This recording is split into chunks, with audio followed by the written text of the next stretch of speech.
Research is expected of our students, and also a lot of what we're doing is trying to use the Air Force's Academy to solve Air Force problems.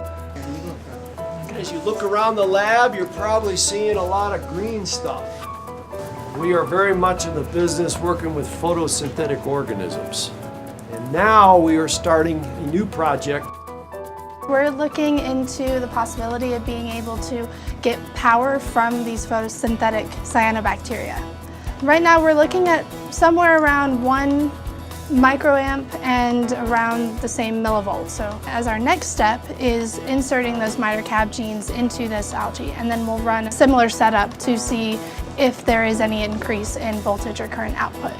And hopefully if we do see a significant increase, which we're expecting somewhere around 10 times, we'll be able to use this in order to power remote devices.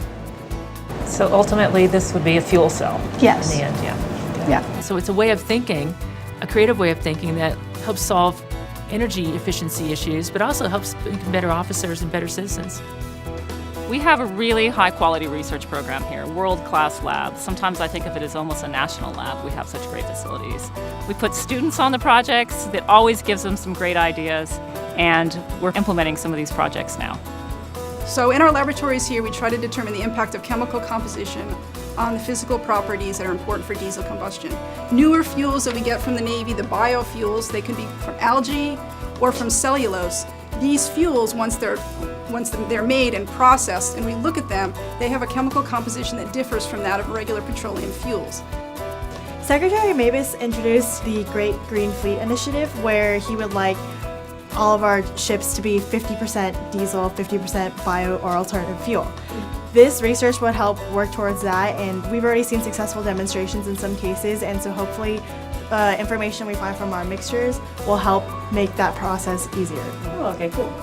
Welcome to the lab.